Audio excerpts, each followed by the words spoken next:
So start the new chapter, periodic classification of element.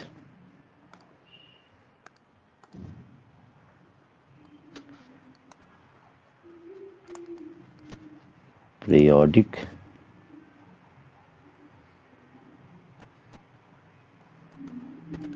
classification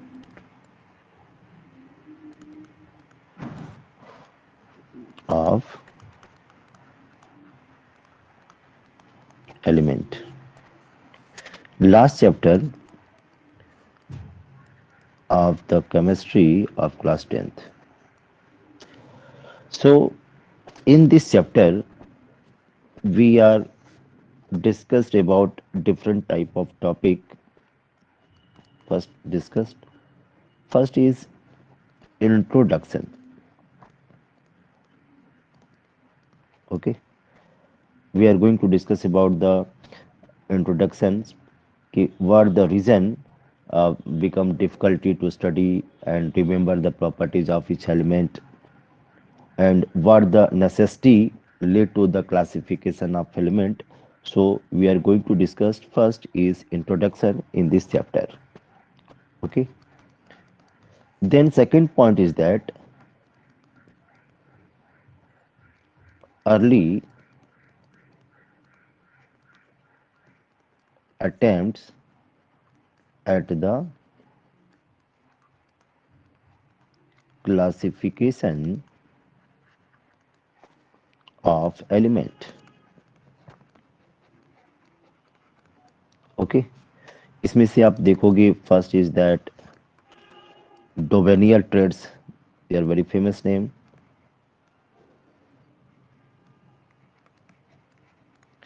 डोवेनियर triad. Second is that Newland octet law. Newlands octave law. Okay, it is the earlier attempt to classify the element. Okay, some of these attempts are discussed in this topic. Then third is that we are going to discuss very famous name is Mendeleev. Mendeleev periodic table. In this topic, we are going to discuss about what are characteristic feature of Mendeleev periodic table, या what are achievement of Mendeleev periodic table, या limitation of Mendeleev periodic table पर हम लोग discussion करेंगे. Next point is that we are going to discuss in this chapter modern periodic table. Modern periodic table. जो आप देखोगे इसमें atomic number as the basis of classification of element. Or in this chapter we are going to discuss periodicity of the element in the different way, like atomic properties, atomic size, metallic character, non-metallic character, electronegativity in the group, in the periods. Okay, so first of all we are going to discuss about the introduction, and second is early attempt at the classification of element like Dovenier traits, and second is Newland octave. Okay, तो आज हम इसी point पर discussion आज करने वाले हैं. So let's start. First is that introduction of periodic classification of element. Okay, we know that we have studied that matter around us in present in the form of element, compound and mixture. Okay, जो matter है उसके around या तो ये element के form में होगा, या तो वो कंपाउंड के फॉर्म में होते हैं, and third is that mixture. Okay, तो आज हम लोग डिस्कशन करेंगे about the element. Okay students, we know that element is made up of one kind of atom. Element का formation are one type of atom या one kind of atom. Okay students, so around the year 18th century only 30 element are discovered. Okay, so all these have different properties, but after some time some number of element known and goes to 63 element, and at the present time more than 180 element are known.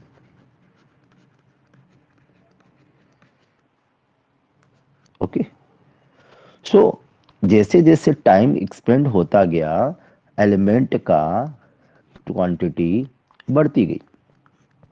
Okay students, तो as more and more element were being discovered, so scientists gathered more and more information about their properties. जैसे जैसे element discover होते गए इनकी properties और इनकी information भी increase करती गई। Okay, so it become difficult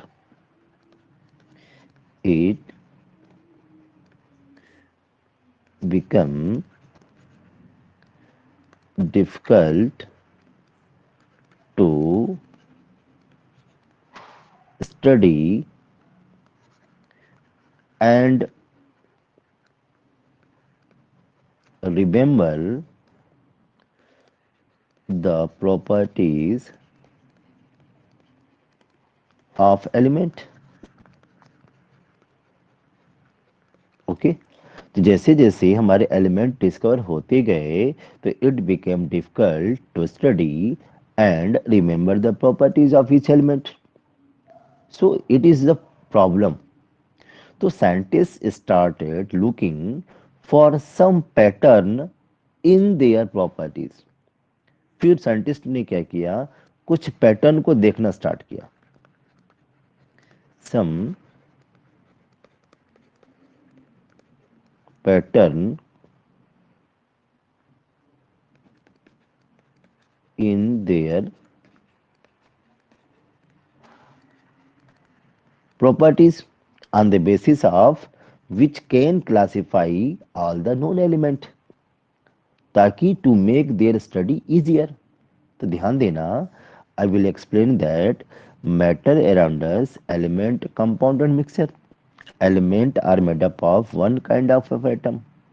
Okay, and around the 18th century only 13 elements were discovered, but at the time more than 180 elements are known. Okay, तो जैसे जैसे एलिमेंट डिस्कवर होते गए it have more and more information about their properties, so it become difficult to study and remember the properties of each element. So this problem, scientists started looking for some pattern in their properties on the basis of which they can classify. इसी classification को ही साइंटिस्टों ने अलग अलग pattern से देखना start किया।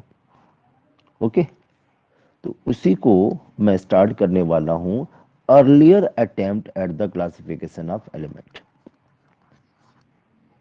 ठीक है,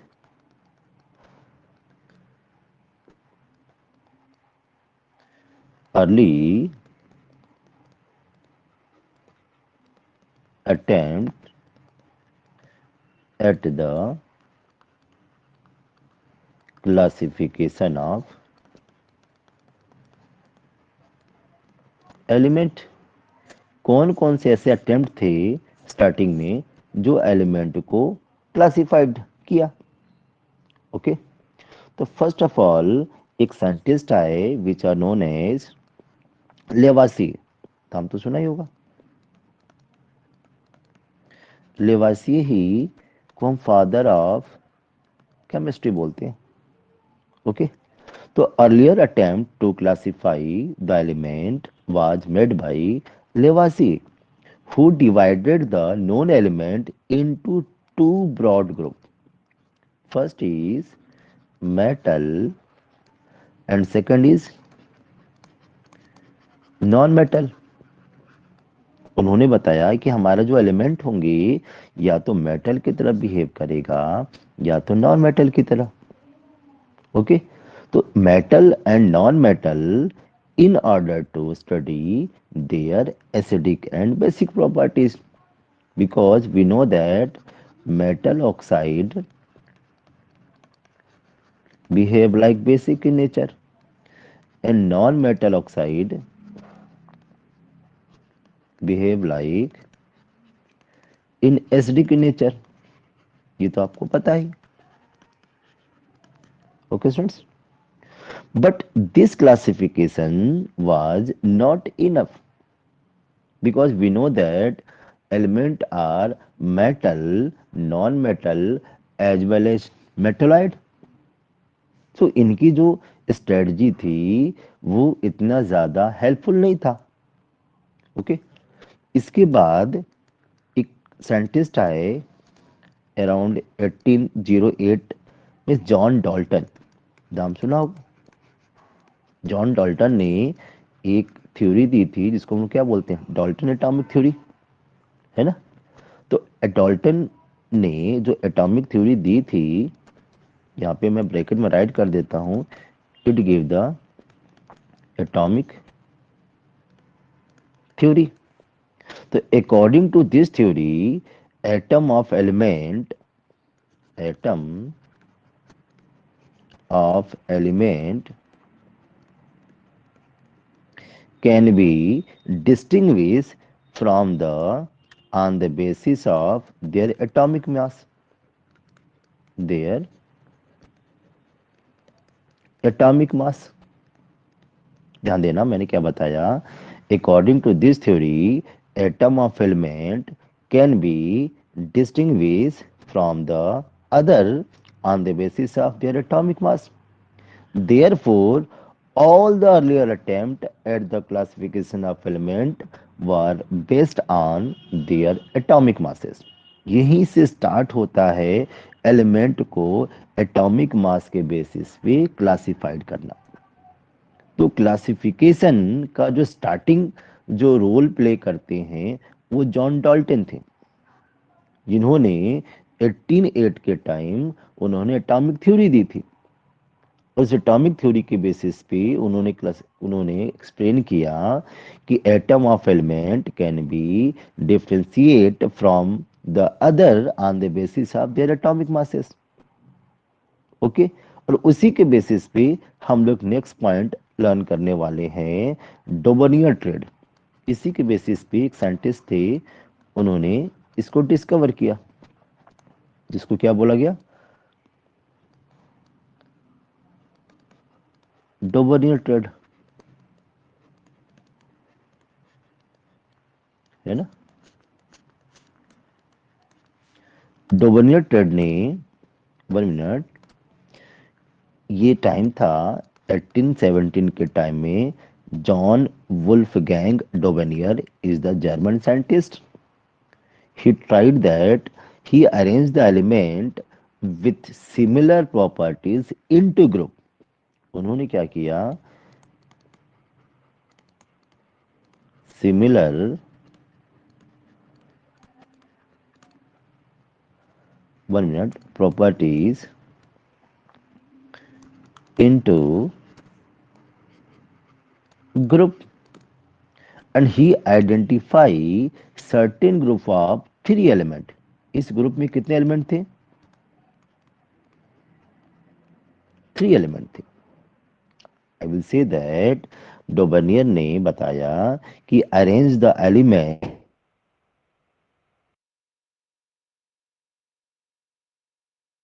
certain group of 3 element। okay, and these group of 3 element having similar properties which are called trade, है ना। इसीलिए इसको ट्रेड बोला जाता है, because similar properties of element in the term of three element. Okay. फिर ही further observed that when three elements of any particular trade are arranged in order of their increasing atomic masses, so the atomic mass of middle element was average of the atomic mass of the other two element. Like अगर ये मैंने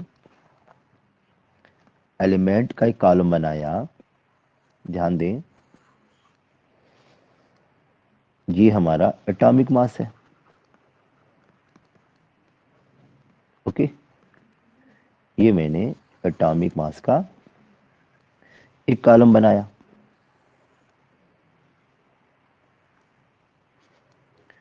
okay,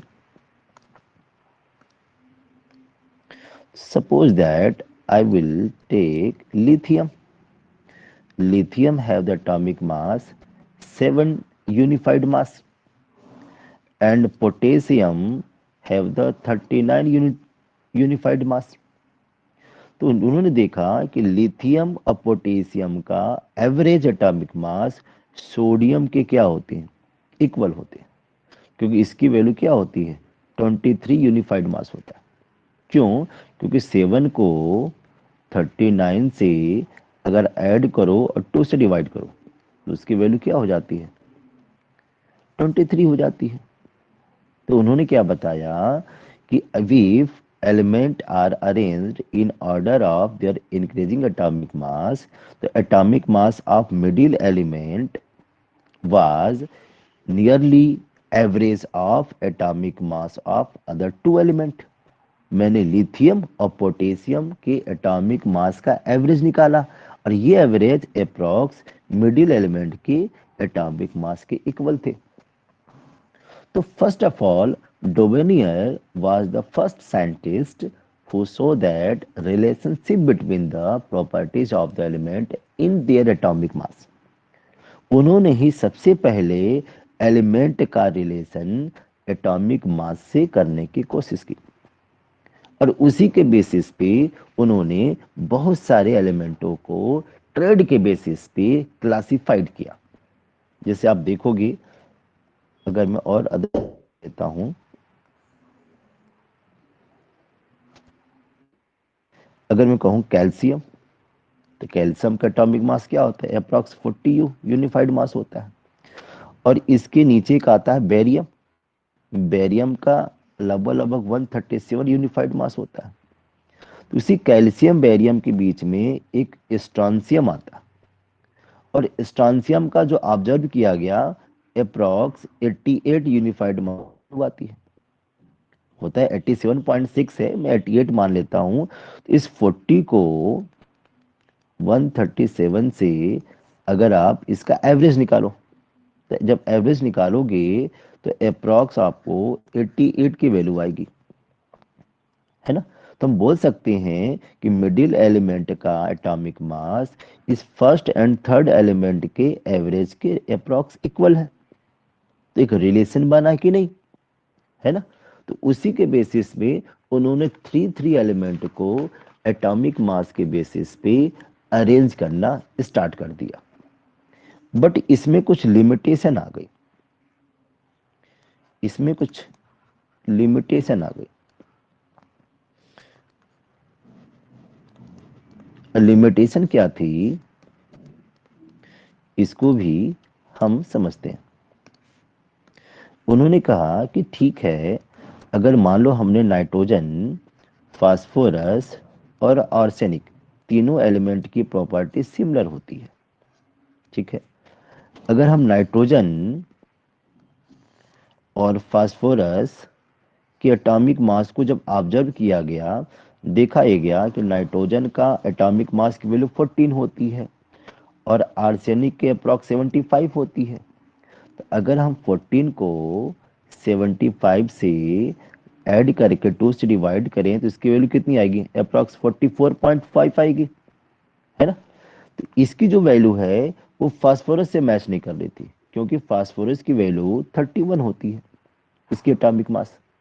तो यहाँ पे ये rule follow नहीं करता, तो Dobereiner could not identify only 4 triad, उन्होंने केवल 3 एलिमेंट को ही ट्रेड के फॉर्म में अरेंज किया, and these 3 elements do not constitute the dominant trade, जबकि वो सिमिलर प्रॉपर्टीज तो शो करते ही हैं. So this system of classification of element into trade could not applied to all the element known at the time. So this was rejected, क्योंकि three element के basis पे हम सारे एलिमेंट को arrange नहीं कर सकते, इसीलिए इनकी थ्योरी को रिजेक्ट कर दिया गया.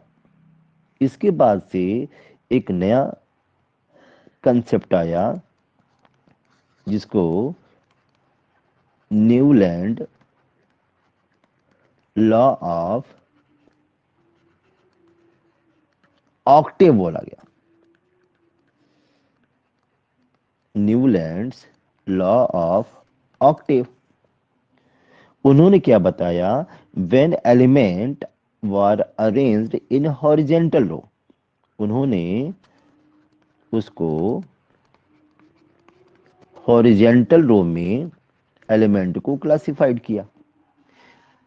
ठीक है, तो he arranged in horizontal row in order of their increasing atomic mass and the properties of every 8 element. जो हमारा 8th एलिमेंट है उसकी properties were similar to the first element, to the first element. ठीक है, और उन्होंने compare किया as a musical scale की तरह. उन्होंने इसके अरेंजमेंट को म्यूजिकल स्केल के बेसिस पे, जैसे आपने देखा होगा सा रे गा मा था नीसा, है ना, यहाँ पे सा फिर आ गया, रिपीट हुआ कि नहीं, है ना.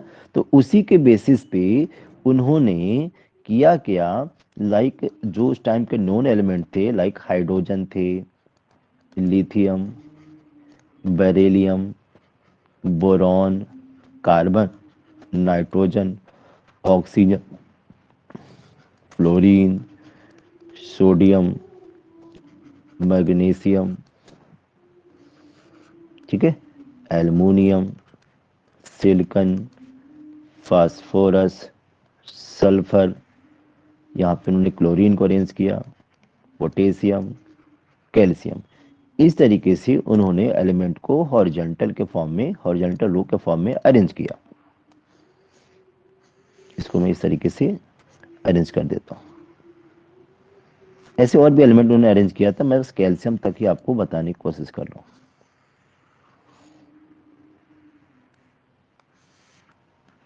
ओके, अब ध्यान देना, अगर हाइड्रोजन को हम फर्स्ट एलिमेंट मानते हैं तो second, third, fourth, fifth, six, seventh, eighth, तो हमारा फ्लोरीन 8th एलिमेंट हो गया.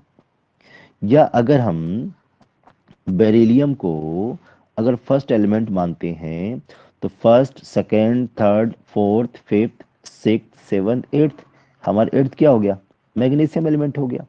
तो देखा ये गया कि बेरिलियम की प्रॉपर्टीज मैग्नीशियम से मैच करती है, हाइड्रोजन की प्रॉपर्टीज फ्लोरीन से मैच करती है ना. तो इस तरीके से उन्होंने एक्सप्लेन किया कि 8th element were similar to that of first element. Okay, तो इस तरीके से उन्होंने एलिमेंट को अरेंज करना स्टार्ट किया. बट इसमें भी कुछ लिमिटेशन आ गया, इसमें भी कुछ लिमिटेशन पॉइंट आ गए जिसको बाद में इसको भी रिजेक्ट कर दिया गया. रिजेक्शन का जो पहला पॉइंट था, Newland law of octave was applicable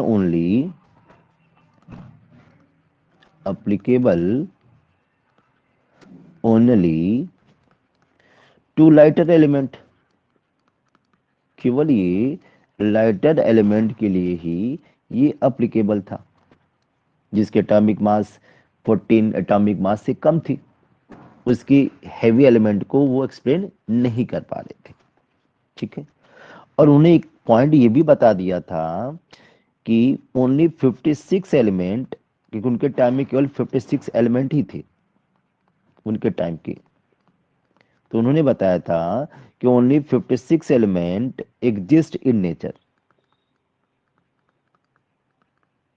ठीक है, उन्होंने बताया था केवल हमारे नेचर में केवल 56 एलिमेंट है, and no new element would be discovered in the future. उन्होंने ये भी बता दिया था no new element would be discovered।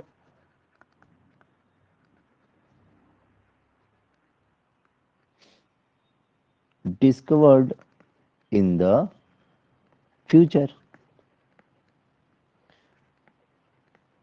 Okay, जबकि ऐसी बात तो है नहीं, because later on several new elements were discovered whose properties did not fit into the law of octave। तो जो उन्होंने बताया केवल 56 एलिमेंट ही हम डिस्कवर कर सकते हैं, नेचर में एग्जिस्ट कर सकते हैं, and no new element would be discovered in the future. It is the limitation point of the this theory. Okay, उसके बाद से बहुत सारे ऐसे कंपाउंड थे जिनके एटॉमिक मास ज्यादा होते थे, लेकिन उनको पहले राइट किया गया है ना।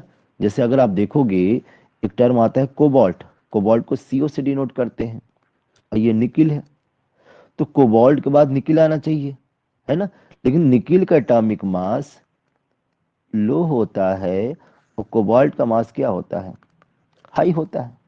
तो उनके हिसाब से कोबाल्ट को पहले होना चाहिए और निकिल को बाद में होना चाहिए, लेकिन ऐसा नहीं है। तो cobalt and nickel are placed in same slot, and these are placed in the same column as that fluorine, chlorine, bromine. अगर आप इसका टेबल देखोगे एनसीईआरटी बुक में, तो उसको एक ही कॉलम में रख दिया गया है, कोबाल्ट को भी, निकिल को भी, ब्रोमीन को भी, है ना। जो कि दोनों की प्रॉपर्टीज क्या होती है, डिफरेंट होती है। अगर मैं कहूँ कि कोबाल्ट निकिल को हम ब्रोमीन के कॉलम में रख दें, तो bromine are the halogen atom, इनकी properties just opposite to the cobalt and nickel, है ना। अगर और इसमें देखोगे तो आयरन है, iron which resemble cobalt and nickel in the properties has been in this column. अगर आप मॉडर्न पीरियोडिक टेबल देखोगे, तो आयरन का कॉलम कोबाल्ट निकिल के साथ है, लेकिन उन्होंने इसको अदर ग्रुप में रखा हुआ था। आयरन को आयरन को पी ब्लॉक में राइट किया, तो सेलेनियम के पास रखा हुआ था, है ना। तो ये सारे लिमिटेशन पॉइंट थे जो इनके थ्योरी को रिजेक्ट करता है ना। इसके बाद से नए साइंटिस्ट आते हैं जिसको बोलते हैं मेंडलीव, जो कि बहुत ही फेमस थे, और यही मॉडर्न पीरियोडिक टेबल के बैकबोन थे। मेंडलीव पीरियोडिक लॉ, उन्होंने क्या बताया, ये बहुत इंपॉर्टेंट थ्योरी है, और इसी से बहुत अच्छे क्वेश्चंस बनाए जाते हैं। ओके, ये रशियन साइंटिस्ट थे, who was the professor of the chemistry, है ना। तो he has been regarded the main contributor to the early development of the periodic table. और according to this law, a periodic table may be defined as arrangement of element which classify all the known element on the basis of their properties, and such a way that the element with similar properties and they are placed as well as vertical and horizontal row, है ना। उन्होंने vertical column में को भी और horizontal column को भी arrange करके उन्होंने इनकी प्रॉपर्टीज को सिमिलर और डिसिमिलर के फॉर्म में अरेंज किया, और उन्होंने एक कंसेप्ट दिया कि the physical and chemical properties of element are periodic function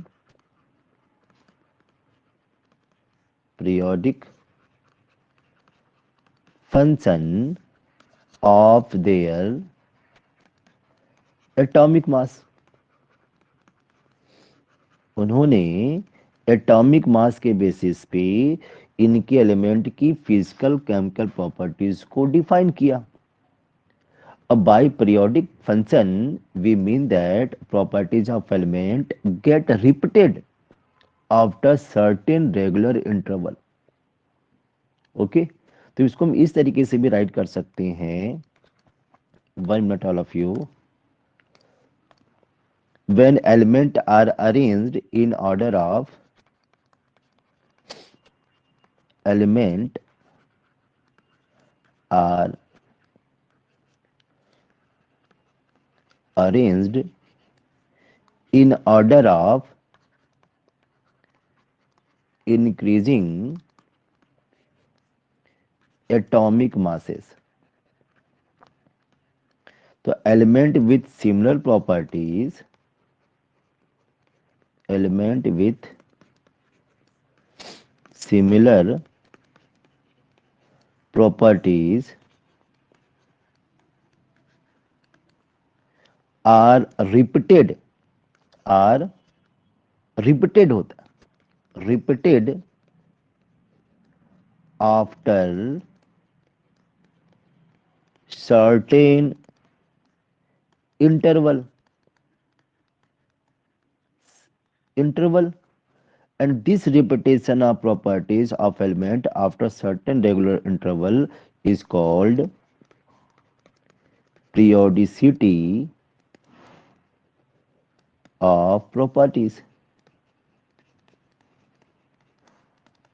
है ना, ये बहुत ही इंपॉर्टेंट लाइन है about the theory of modern periodic law. फिर से मैं रिपीट करता हूं, when element are arranged in order of their increasing atomic masses, तो element with similar properties are repeated after certain regular interval, and this repetition of properties of element after certain regular interval is called periodicity of properties। और this periodicity are used to know about the properties of different element in different group in different periods। तो they are very helpful, है ना। और उसी के basis पे ही आप देखोगे मॉडर्नली पीरियोडिक टेबल में बहुत सारे पॉइंट आते हैं। इसमें देखोगे तो होगा कि 7 horizontal column called period, 7 horizontal column called periods. उसको क्या बोला गया, पीरियड्स बोला गया, है ना। इस they are numbered from 1 to 7। ये 1 to 7 के फॉर्म में उन्होंने पीरियड्स का फॉर्मेशन किया, और साथ में ही उन्होंने 8 वर्टिकल 8 वर्टिकल कॉलम का फॉर्मेशन किया, which are known as group. उसको क्या बोला गया, ग्रुप्स बोला गया। उसी ग्रुप को उन्होंने रोमन डिजिट में first, second, third, fourth, six और लास्ट में एट्थ में कन्वर्ट किया, है ना। और उसको ही उन्होंने सब ग्रुप डिवाइड किया है ना। उन्होंने एक बनाया sub group A and sub group B बनाया, ठीक है। और उसी सब ग्रुप ए बी के बेसिस पे उन्होंने एलिमेंटों को horizontal as well as vertical column में अरेंज किया। उन्होंने डिफरेंट डिफरेंट नाम दिया, लाइक नॉर्मल एलिमेंट, या उसी को रिप्रेजेंटेटिव एलिमेंट बोला गया। और जो ग्रुप बी के जो एलिमेंट थे, it is called transition element. हम इसको ऐसे समझ सकते हैं, सब ग्रुप ए को बोला गया रिप्रेजेंटेटिव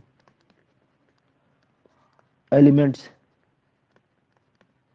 और बी को बोला गया transition element. So this subdivision is made on the basis of difference in their properties. इनकी प्रॉपर्टीज के डिफरेंस के बेसिस पे इस ग्रुप को भी ए और बी में कन्वर्ट किया गया, क्योंकि रिप्रेजेंटेटिव एलिमेंट की properties just opposite to transition element, और मॉडर्न पीरियोडिक टेबल में इसका बहुत यूज किया गया है ना. तो इससे क्वेश्चंस बनाए जाए कि what are achievement of Mendeleev periodic table, है ना. इसके क्या क्या अचीवमेंट थे, है ना. आप इसके क्या क्या मेरिट बोल सकते हो, इससे भी बहुत अच्छे क्वेश्चंस बनाए जाते हैं, है ना. तो फर्स्ट अगर हम achievement of Mendeleev periodic table के बारे में डिस्कशन करें, क्योंकि लास्ट टॉपिक रहेगा हमारा systematic study of the element. Okay, Mendeleev was the first scientist who arranged the known element into group and periods. So this made the study of element quite simpler, because if the properties of one element in the particular group were known, तो those of other could be easily predicted, है ना. किसी group का एक element की properties को जान लोगे तो उस ग्रुप के सारे एलिमेंट की प्रॉपर्टीज को पढ़ने की जरूरत नहीं, क्योंकि जो एलिमेंट फर्स्ट एलिमेंट की जो प्रॉपर्टीज होगी वो सिमिलर अदर एलिमेंट की भी होगी. So systematic study of the element are the first merit of the Mendeleev periodic table, है ना. इसी के बेसिस पे ही तो मॉडर्न पीरियोडिक टेबल बनाया गया. फिर अगर हम सेकंड पॉइंट की बात करें तो उन्होंने प्रिडिक्शन भी किया था.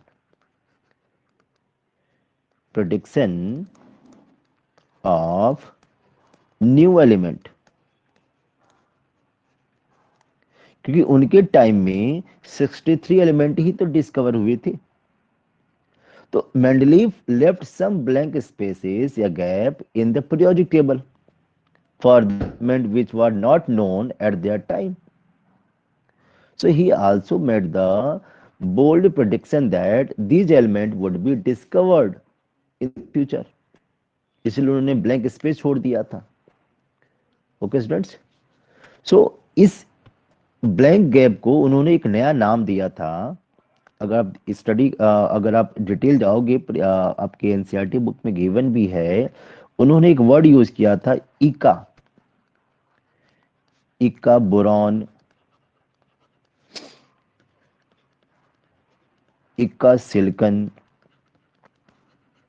है ना. तो ये इक्का बोरान क्या है? इक्का मीन्स होता है फर्स्ट, तो फर्स्ट एलिमेंट आफ्टर बोरॉन, इसका मतलब भी हुआ फर्स्ट एलिमेंट आफ्टर बोरॉन. क्योंकि बोरॉन की अगर आप देखोगे तो मॉडर्न पीरियोडिक टेबल, तो बोरॉन किस किस फैमिली का ही पी ब्लॉक में होता है. अब पढ़ा होगा hydrogen, helium, lithium, beryllium, boron, है ना. तो बोरॉन के नीचे एल्युमिनियम आएगा, गैलियम आते हैं. तो उस टाइम गैलियम का डिस्कवर नहीं हुआ था, है ना. तो इसलिए उन्होंने क्या माना, इक्का बोरान, है ना. तो बोल सकते हैं कि इक्का बोरान का यूज हम लोगों ने किसके लिए किया था, फॉर स्कैंडियम, है ना.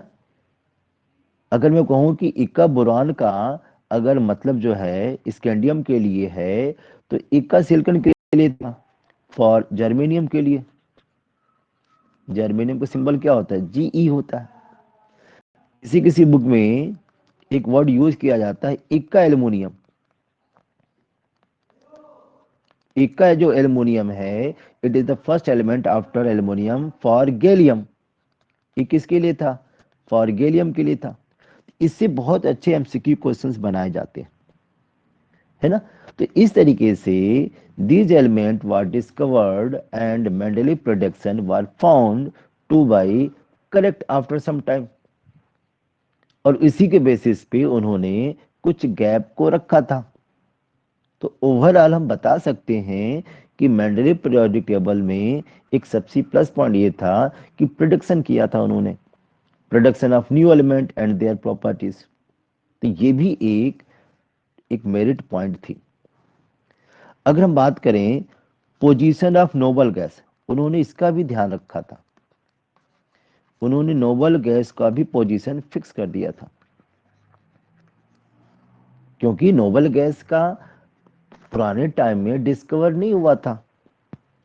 तो दो नोबल गैस लाइक, नाम सुना होगा, helium, neon, argon, krypton, xenon, है ना। तो were not known when Mendeleev gave his periodic table. These gases were discovered much later, है ना। तो because they are very inert and are present in the extremely low concentration in the environment, तो उसके कारण उस time discovered हुए नहीं। But उन्होंने जो गैप रखा था, उस गैप में हम इसको एडजस्ट कर सकते थे, है ना। कि बहुत सारे ऐसे पॉइंट थे जो इनको मेरिट की तरफ ले जाता है, बट उसके बहुत सारे लिमिटेशन भी थे, जिसी लिमिटेशन को दूर करके मॉडर्न पीरियोडिक टेबल का फॉर्मेशन किया गया। तो आई थिंक मुझे